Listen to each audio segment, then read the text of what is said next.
Oi, nesse canal eu tento postar mais coisas relacionadas à física, mas enfim, eu tenho vontade de ver algumas áreas diferentes e eu gostei muito desse jogo. Eu conheci ele esse ano, e apesar dele ser de 2017, né, já tem o que 8 anos, mas eu acho que assim como eu conheci esse jogo esse ano, talvez muitas pessoas também venham a conhecê-lo ah, há pouco tempo ou ainda não conhece. E aí eu resolvi fazer um vídeo sobre esse jogo, que eu achei ele fantástico, né? É, Se eu não me engano, o autor, ele é um desenvolvedor de jogos chinês, é uma chinesa, se eu não me engano, que vive no Canadá. Mas enfim, é um jogo bem interessante, é um pouco diferente do que eu costumo fazer aqui no canal, mas eu é, gostei muito e eu faço questão de mencionar essa obra, enfim, ajudar na divulgação dela. Então, se chama A Evolução da Confiança. Então, obviamente, vai se tratar de uma maneira de analisar as condições para que se evolua a confiança dentro de um contexto toy moda, né? Dentro de uma situação meio que controlada. Né? Durante a Primeira Guerra Mundial, houve um momento de paz. Foi no Natal de 1914, na frente ocidental. Apesar das ordens claras para não pegar leve com o inimigo, soldados ingleses e alemães saíram de suas trincheiras e cruzaram a terra de ninguém. E se reuniram para enterrar os mortos, trocar presentes e jogar objetos. Enquanto isso, em 2017, o Ocidente está em paz há décadas e, nossa, nós somos péssimos em confiar. Pesquisas mostram que nos últimos 40 anos, menos e menos pessoas dizem confiar umas nas outras, então aqui vai nosso enigma. Porque mesmo em tempos de paz, amigos se tornam inimigos? E porque mesmo em tempos de guerra, inimigos se tornam amigos? A teoria dos jogos pode ajudar a explicar essa epidemia de desconfiança e como consertar isso. Então, para entender melhor, vamos jogar um jogo. Como todo toy moda, né? Não é para ser uma coisa realista, né? É para ser um ambiente controlado e assim a gente consegue analisar a influência de algumas dessas variáveis nesse ambiente controlado, ausente de influências externas. Isso pode trazer alguns insights, alguns entendimentos bem interessantes a respeito do que nós vamos estudar aqui, né? Então, o jogo da confiança, eu vou evitar ler algumas partes para esse vídeo não ficar longo demais, mas do que ele se trata, né? Tem aqui uma caixa e duas pessoas vão competir entre si. Uma delas é você e o outro é uma pessoa que tem uma determinada personalidade que vai ser determinada pelo chapéu que ela tem, né? Ou seja, ela tem uma determinada estratégia. Ela tem uma determinada estratégia de jogo.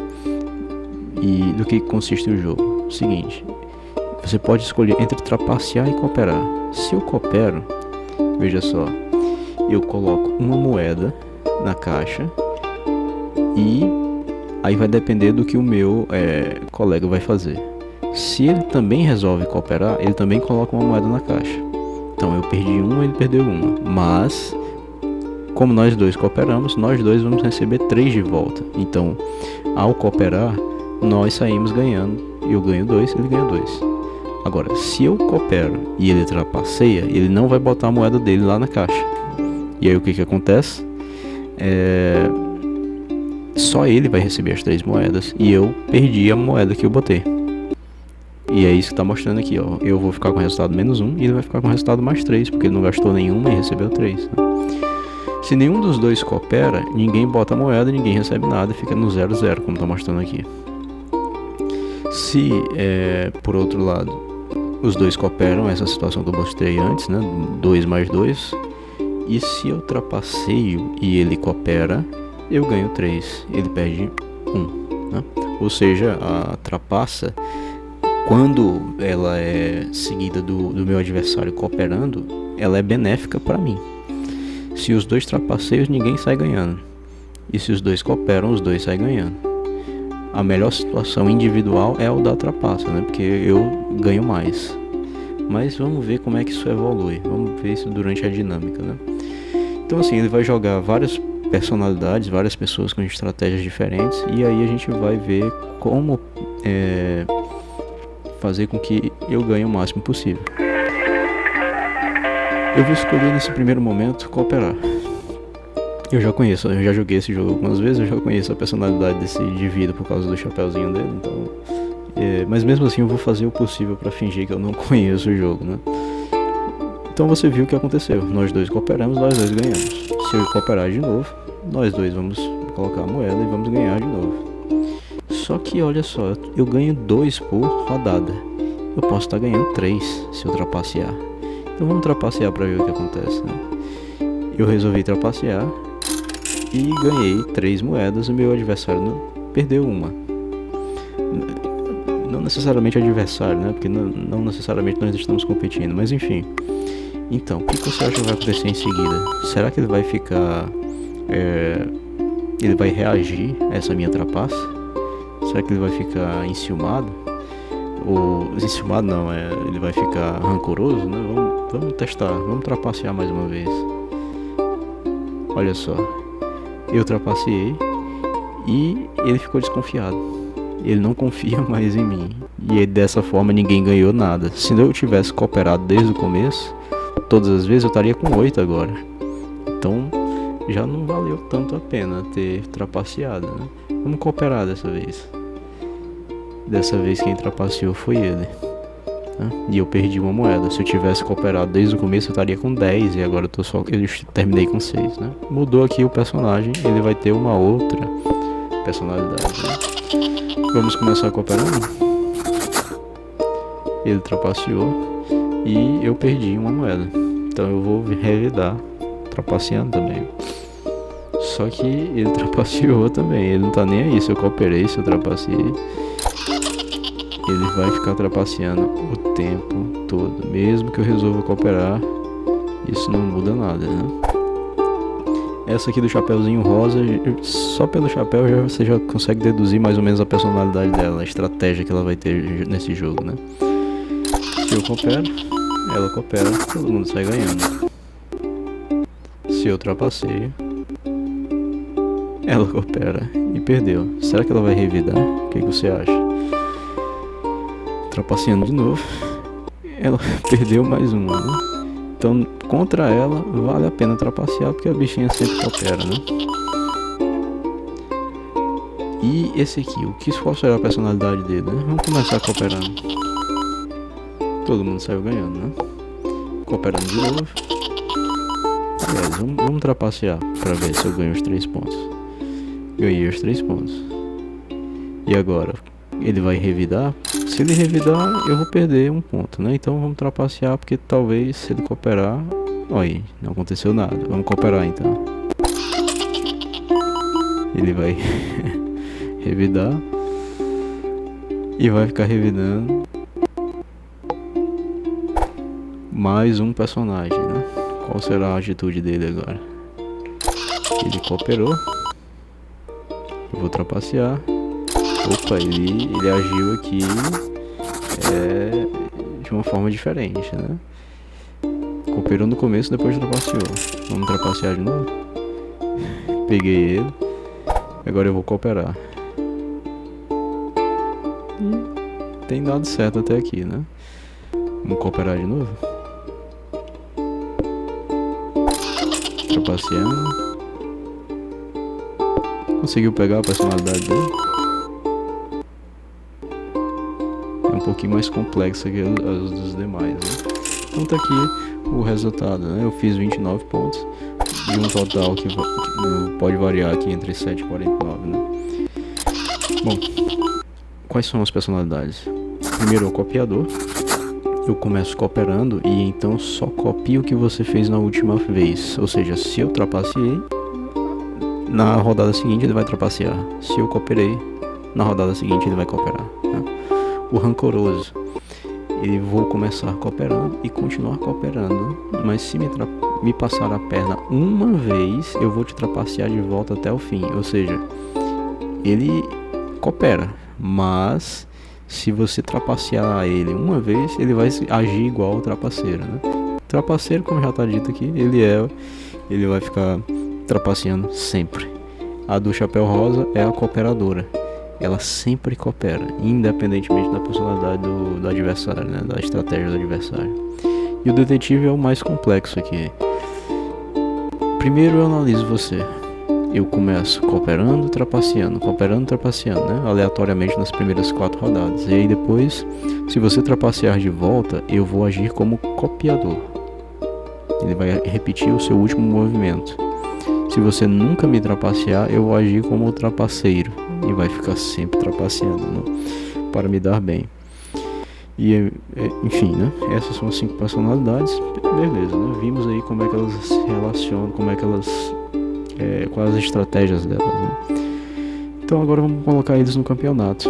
Eles vão jogar 10 partidas em pares, né? Aleatoriamente não, né? Eles todos pegando todos.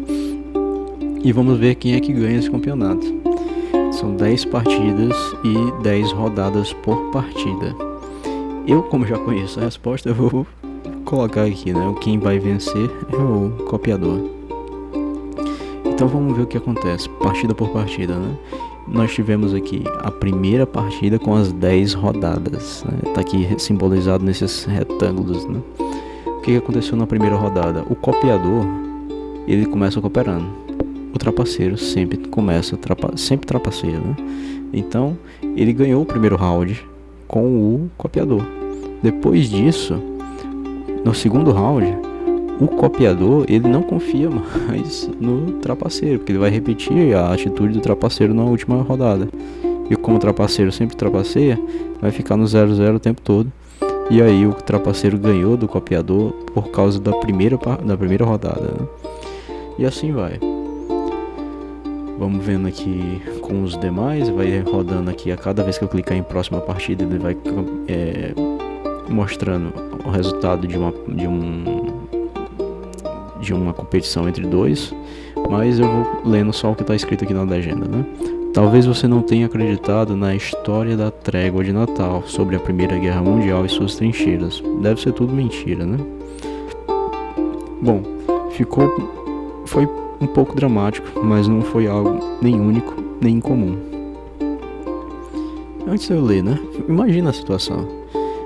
Os caras estão em guerra, estão disputando um contra o outro. Pessoas estão morrendo. O seu inimigo, ele tá louco para que você morra, para que a guerra acabe e ele possa voltar para a vida dele. E de repente, em uma determinada situação, os dois inimigos resolvem fazer uma trégua sem um aviso de autoridades maiores. É simplesmente, não, vamos parar por enquanto aqui. E isso não é estranho? Como houve esse momento de paz no meio de uma guerra? E por que soldados entrincheirados conseguem conduzir esses momentos de paz e muitas vezes a gente não consegue fazer o mesmo dentro de casa, ou na escola, ou no trabalho, com algumas relações que nós temos com algumas pessoas, né? Então é isso que a gente vai começar a investigar nesse jogo. Nem todas as trincheiras entraram em paz, mas até que foram bastante. Várias linhas de frente tiveram a mesma ideia, independentemente, e repito, apesar das ordens bem claras para não fazerem isso. E de fato, mesmo antes do Natal, várias linhas de frente já tinham estabelecido um acordo de paz de forma secreta. Eles chamaram de viva e deixa viver. Basicamente, você não atira em mim, eu não atiro em você. E funcionou em vários lugares. Você ainda deve estar desconfiado, a maioria dos soldados não fazem as pazes com o inimigo de forma espontânea. O que tem de tão especial nas trincheiras de guerra? Então aqui está o detalhe sobre as trincheiras. Diferentemente de outras formas de guerra, você se depara com os mesmos soldados todos os dias. É um jogo que se repete e isso faz toda a diferença. E enfim, o vencedor é o copiador, né?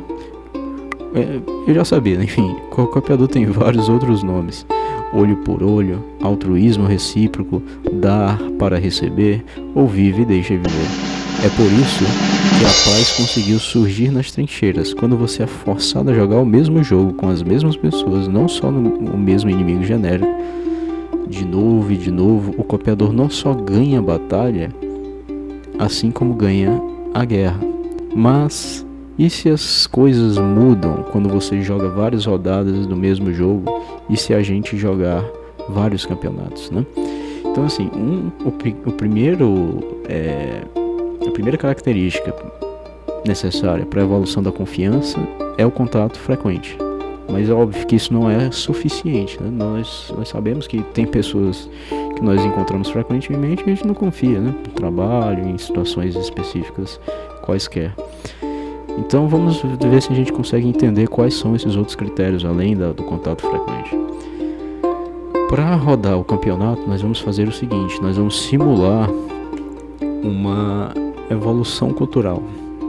Porque veja só, você deve saber da biologia que as espécies evoluem, mas diferentemente do que acontece no Pokémon, que sempre evolui para o positivo, né? O Charmander vai para o Charmeleon, que vai para o Charizard, que sempre evolui para algo mais forte, né?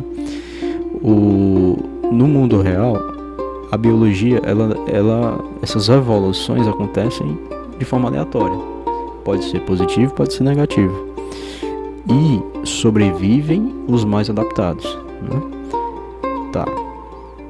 Nós vamos simular a mesma coisa para a cultura. A cultura também evolui de uma forma parecida com essa, né? Então, como é que vai funcionar, né? Deixe todos os jogadores jogarem contra todos e observe suas pontuações. Livre-se dos 5 piores jogadores. Se empatar, escolha aleatoriamente. Opa, cliquei aqui sem querer. Clone os 5 melhores jogadores e se empatar, escolha aleatoriamente, né? Então aqui nós estamos supondo uma evolução cultural de um determinado comportamento. E isso pode acontecer, como ele fala bem aqui, né? E repita por quanto tempo quiser. Nota, você não precisa esperar as pessoas literalmente morrerem e reproduzirem para evoluir uma cultura. Tudo o que precisa é que comportamentos perdedores vão embora e vencedores sejam copiados, certo? Então é isso, é como se por exemplo, nesse desenho, né, os cooperadores morrendo, eles se transformam em trapaceiros, né? Eles copiam a cultura que está vencendo. Ok? Então vamos lá, vamos analisar esse campeonato, né? Quem você acha que tem nessa configuração, com a maioria de cooperadores, alguns copiadores e alguns trapaceiros, quem você acha que tem mais chance de ganhar essa competição? É o copiador de novo, né? Vamos iniciar o campeonato? Seria muito legal se fossem os cooperadores, né? Mas infelizmente não é assim que as coisas funcionam. Iniciamos o campeonato, eliminamos os 5 piores e reproduzimos os 5 melhores. Olha só, os trapaceiros evoluíram. Vamos continuar. Elimina. De novo, os trapaceiros aumentaram e os cooperadores diminuíram. Os trapaceiros estão crescendo à medida que eles sugam os cooperadores, né? E praticamente não se mudou a população dos copiadores. Pronto. O crescimento dos trapaceiros aconteceu enquanto eles se alimentavam, digamos assim, dos cooperadores, né? Agora a coisa muda. Agora, em relação aos copiadores, os trapaceiros têm desvantagem. E agora a população dos copiadores começa a crescer. Por quê? Porque quando um copiador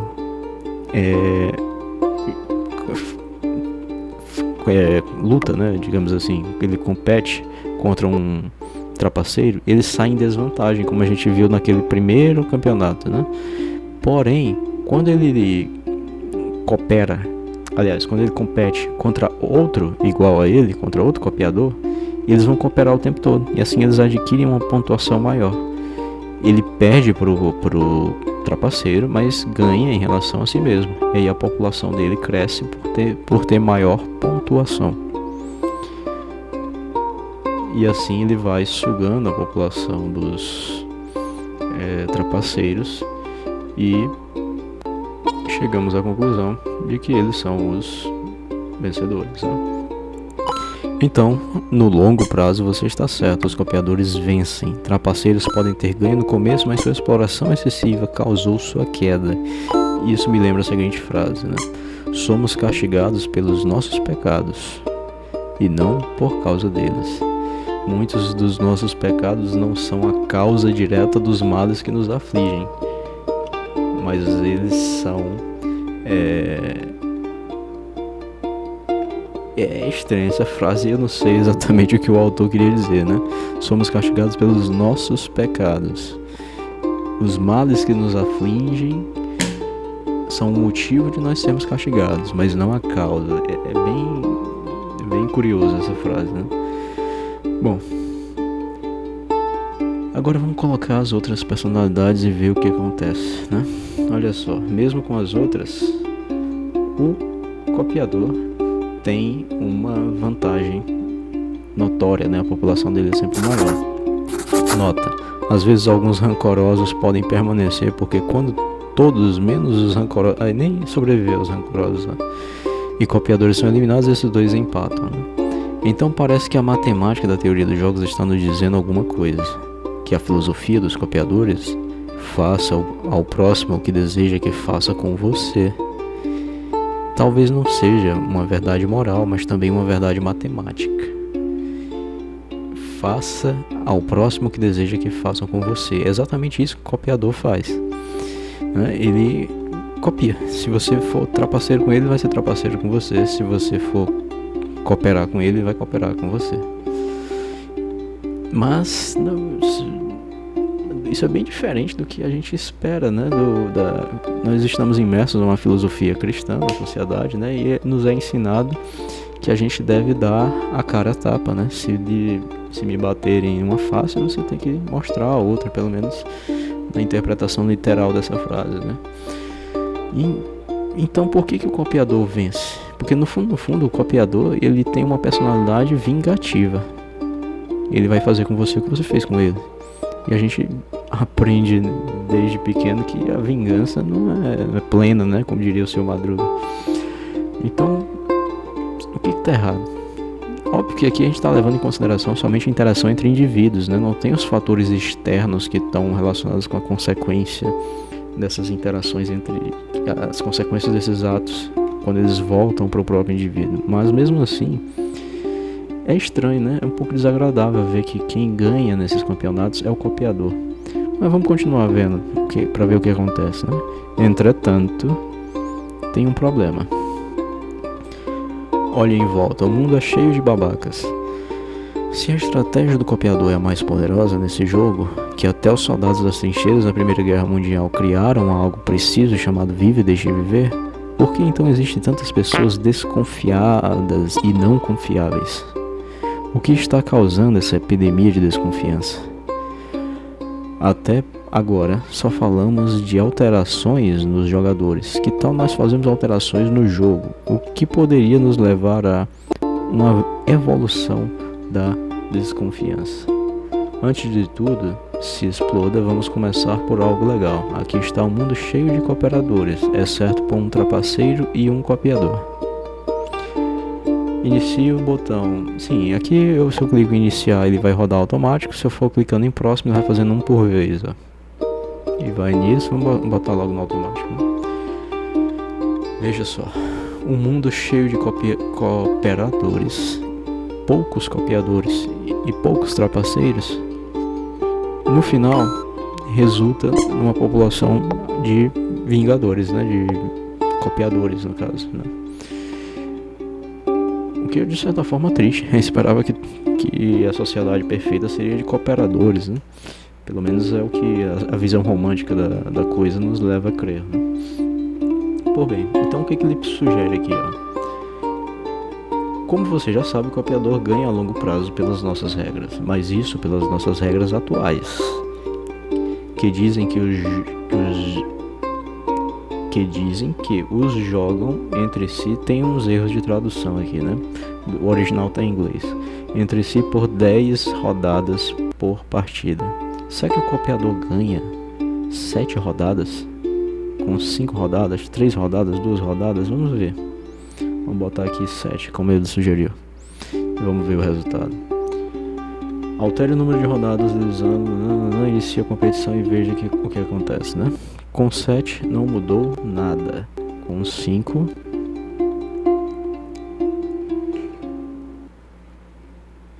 os trapaceiros venceram.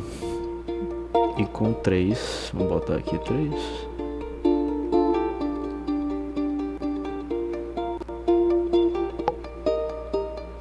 Mais uma vez os trapaceiros venceram. Tem como botar aqui mais, né? Vou botar 20 rodadas e ver o que acontece. Os copiadores venceram de novo, né? Então só tem um comportamento distinto quando nós estamos numa situação abaixo de 5, né? Como você viu, se você não joga muitas rodadas, nesse caso 5 ou menos, os trapaceiros dominam. Em 1985, quando americanos foram perguntados quantos amigos próximos eles tinham, a resposta mais comum foi 3. Em 2004 foi 0. Nossa, isso é muito bizarro, né? Atualmente nós temos menos amigos de diferentes classes, raças, visões políticas, porque temos menos amigos. E ponto. Assim como você descobriu por conta própria, quanto menos interações frequentes existem, mais desconfiança será espalhada. E ainda piora.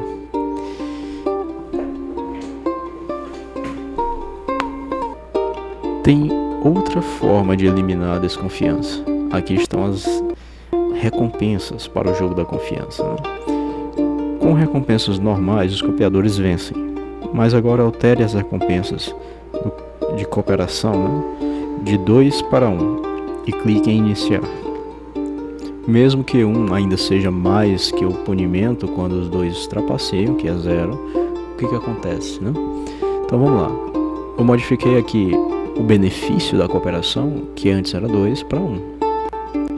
Ou seja, eu dou uma moeda e em vez de receber 3 eu vou receber 2. Fico só com uma positivo cooperando, né? Então assim, se tornou ainda mais vantajoso trapacear. Vamos ver o que ocorre. Quando eu faço isso, mesmo considerando 10 rodadas, que era o cenário que fazia os copiadores ganharem, quem venceu foi o trapaceiro. O benefício da trapaça é muito maior do que o benefício da cooperação. Tá, perfeito. Vamos alterar então, vamos voltar aqui para 2 e vamos alterar diminuindo o benefício da trapaça. Fazendo isso, ó, olha o resultado.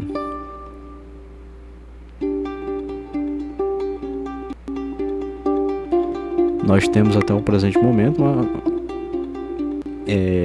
coexistência de cooperadores e copiadores, né? Pode ser que, pronto, venceram os copiadores. Esse é o melhor cenário possível para os cooperadores, né? Os cooperadores podem dominar quando o benefício da trapaça é equivalente, ou melhor dizendo, coletivamente é maior. Aliás, os cooperadores ganham quando a trapaça tem um benefício coletivo menor do que a cooperação. Perfeito? Isso é interessante, né?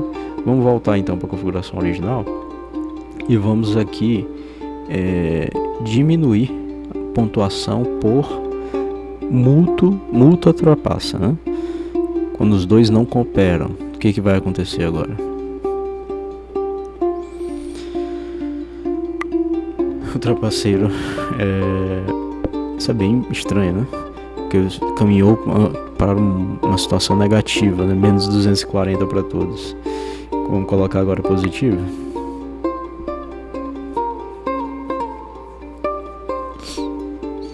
Mais uma vez os trapaceiros ganharam, né?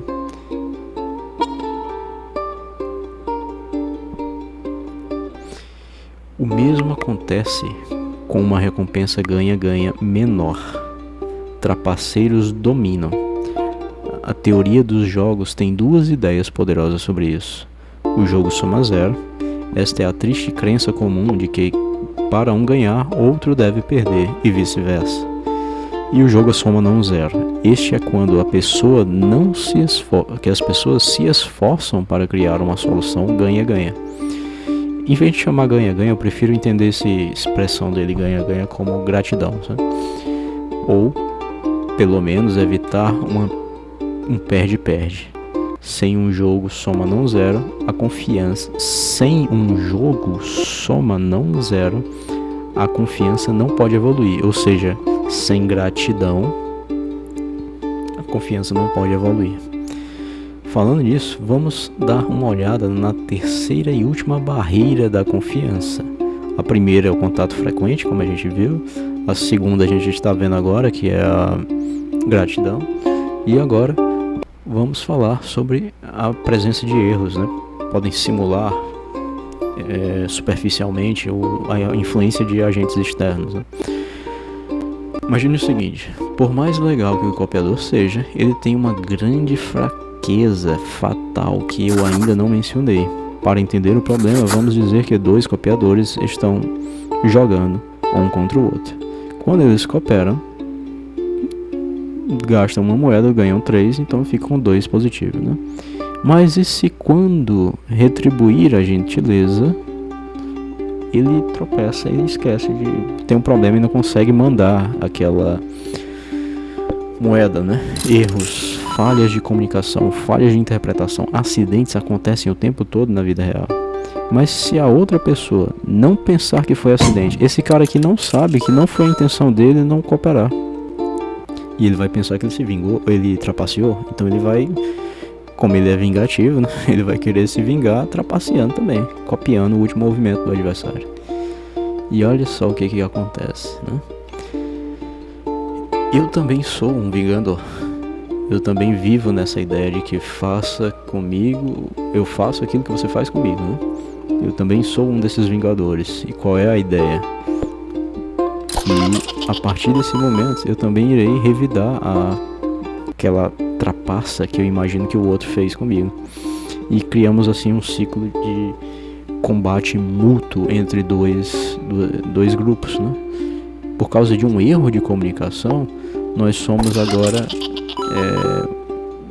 inimigos. Nós estamos competindo perpetuamente um contra o outro. Os dois computadores ficarão nesse loop infinito de vingança que começou com um simples erro muito tempo atrás, que nem era a intenção do primeiro indivíduo que cometeu o erro, né? Trágico. Mas agora, será que existem outros tipos de jogadores que podem lidar com esses erros? No mundo real nós temos esses erros, né? Será que o copiador consegue, outras personalidades conseguem lidar bem com isso? Como o vídeo já tá pegando mais de meia hora, eu não vou ler as outras personalidades, né? Mas eu vou deixar o link do jogo caso você queira ver com mais calma. Ele criou agora também o copiador número 2. Eu sou o copiador, mas eu só trapaceio de volta depois que você trapaceia 2 vezes seguidas. Afinal, a primeira pode ter sido um erro. Ou seja, o copiador 2, ele é uma versão do copiador antigo, só que ele tem uma possibilidade de perdoar um pouquinho mais do que o primeiro copiador, né? Que não perdoava de jeito nenhum, né? Vamos começar com uma, duas, enfim. Aí ele dá aqui as condições, dá aqui as personalidades envolvidas e ele supõe a existência de um erro de até 5%, né? Eu vou apostar, como eu já imagino a resposta, no simplista, né? Ele começa cooperando, e então se você cooperou na última rodada, ele continua fazendo a mesma coisa, mesmo se foi um acidente. Mas se você trapaceou, ele inverte o que fez a última vez, mesmo se foi um acidente, né? Então vamos ver o que ocorre, né? O simplista ganhou. O simplista venceu, isto é, porque o simplista é capaz de explorar o cooperador. Os dois começam cooperando, mas se o simplista comete um erro e trapaceia, como o cooperador nunca revida, ele vai continuar trapaceando, né? Então, tá. A mesma coisa que antes, é certo que em vez de metade de cooperadores, nós temos metade de trapaceiros, né? Nesse cenário é um ambiente muito mais hostil com menos perdões, né? Vamos apostar no copiador 2 e vamos ver o que ocorre.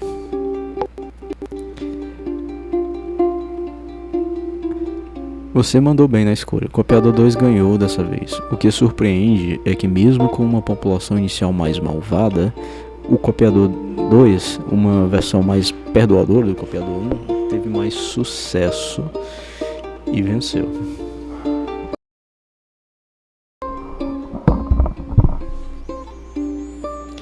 Nesse caso, um pouco de falha de comunicação, 5% de chance de erro a cada rodada, poderá levar a mais perdão.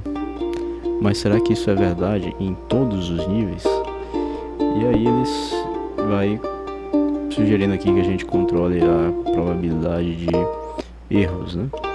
Vou aumentando. Eu vou passar logo porque o vídeo está ficando muito longo.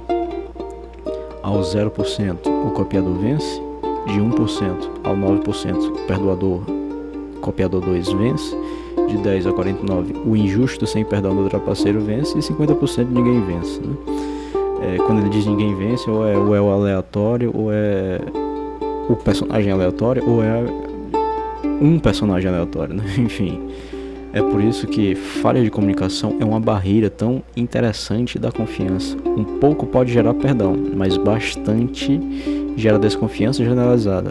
A mídia moderna, mesmo tendo ajudado a aumentar a comunicação, piorou ainda mais nossa falha de comunicação. É inegável que as grandes mídias, né, os grandes jornais, eles vivem muito de narrativa, sempre querendo colocar seus interesses, né, e os interesses de as empresas, seus apoiadores, seus políticos em questão, e isso gera desconfiança, né? Hoje, quem é que acredita, por exemplo, nas instituições? Quem é que acredita nos grandes jornais, na grande mídia, né? Eles estão sempre colocando narrativas em vez de fatos, sempre colocando interpretações em vez de fatos, como deveria ser o trabalho, né? Por último, vamos experimentar todos os números e botões, slides, vamos brincar no modo simulação, né? Eu vou pular isso aqui porque é interessante, mas não convém, está muito grande o vídeo, e vamos pular para a conclusão. A teoria dos jogos nos mostrou 3 coisas necessárias para a evolução da confiança: interações frequentes, ou seja, interações frequentes, como eu falei, possível ganha-ganha, que no caso seria aí a gratidão, e a baixa falha de comunicação. Essas são as 3 coisas necessárias, pelo que a gente viu aqui nessa simulação, para a evolução da confiança: interações frequentes, gratidão. Nós precisamos fazer com que, quando nós recebemos algum tipo de benefício na interação com um indivíduo, esse indivíduo também seja recompensado por isso, por essa atitude, por essa boa ação. É necessário nós estimularmos a gratidão e ter boa comunicação, baixa falha de comunicação, né? Perguntar para o outro se ele entendeu aquilo que eu falei, se eu fui claro no que eu disse, me comunicar com a mesma linguagem que a outra pessoa, né? Claro, confiança no mundo real é afetado por mais coisas do que isso. Tem pontuação, valores, reputação, valores, contratos, cultura, blá blá blá blá, né? Óbvio que isso aqui é só uma versão simplificada de uma simulação muito bem controlada, né? E não vamos esquecer a maior lição: se tem algo para se tirar de toda a teoria dos jogos, é isso.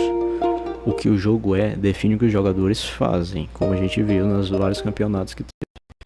Nosso problema hoje não é que as pessoas estão perdendo a confiança, é que nosso ambiente age contra a evolução da confiança.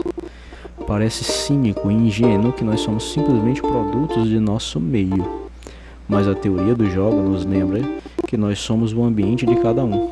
No curto prazo, o jogo define os jogadores, o que hoje é bem triste, né? Mas no longo prazo, nós somos os jogadores que definimos o jogo, e é aqui que mora a esperança, né? Nossa capacidade de mudar o ambiente para gerar mais confiança entre os indivíduos.